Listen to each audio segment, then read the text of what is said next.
சஜித் அரசாங்கத்திற்கு முன்வைத்த யோசனை.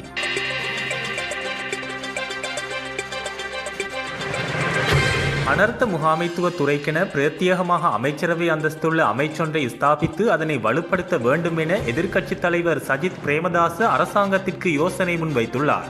குருநாகல் மாவட்டம் இப்பாகமுவ பகுதியில் மண் சரிவால் பாதிக்கப்பட்ட கிராமங்களுக்கு எதிர்க்கட்சித் தலைவர் சஜித் பிரேமதாச இன்று கண்காணிப்பு விஜயத்தை மேற்கொண்டார். இதன்போது ஊடகங்களுக்கு கருத்து தெரிவிக்கும் போதே அவர் இவ்வாறு தெரிவித்துள்ளார். அவர் மேலும் தெரிவிக்கையில், நாட்டில் துல்லியமான திட்டவட்டமான வினைத்திறனான அனர்த்த முகாமைத்துவ திட்டம் ஒன்று முன்னெடுக்கப்பட்டு வருவதாக தெரியவில்லை. அவ்வாறு எதுவும் நடைமுறையில் இல்லை. அனர்த்த முகாமைத்துவ பிரிவும் இன்று சுனாமிக்கு அகப்பட்டு போனது போன்ற நிலையிலே உள்ளது. அனர்த்த முகாமைத்துவத்திற்கு தெளிவான நிறுவன கட்டமைப்போ வழிகாட்டுதல் தத்துவங்களோ செயற்பாடுகளோ அல்லது செயற்திட்ட வரைபடமோ எதுவும் இல்லை.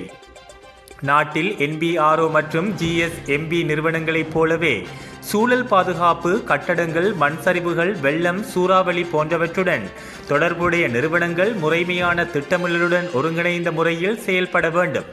ஒருங்கிணைந்த அனர்த்த முகாமைத்துவ திட்டம் வகுக்கப்பட்டு தேசிய, மாகாண, மாவட்ட மற்றும் கிராம சேவகர் பிரிவுகள் மட்டங்களிலும் இதன் பணிகளை முன்னெடுக்க வேண்டும். இதனை செயற்படுத்த தனி அமைச்சரவை அந்தஸ்துள்ள அமைச்சொன்றை ஸ்தாபிக்க வேண்டும். இதன் கீழ் விசேட பயிற்சி பெற்ற கிராமிய மட்ட அனர்த்த முகாமைத்துவ உத்தியோகத்தர்கள் கட்டமைப்பை உருவாக்க வேண்டும். இந்த துயரங்களிலிருந்து பாடங்களை கற்றுக்கொண்டு பலவீனமடைந்துள்ள நாட்டின் இடர் முகாமைத்துவ பொறிமுறையை வலுப்படுத்த வேண்டும். சுனாமி ஏற்பட்டு 21 ஆண்டுகள் ஆகியும் அடிக்கல் நாட்டப்பட்டுள்ள புத்தளம் டொப்ளர் ரடார் கட்டமைப்பு இன்னும் நிறுவப்படவில்லை. இதனை விரைவில் ஸ்தாபித்து தருமாறு ஜப்பான் அரசாங்கத்திடம் கேட்டுக்கொள்கிறோம். மக்கள் சார்பாக இந்த கோரிக்கையை முன்வைக்கிறேன் என்று கூறியுள்ளார்.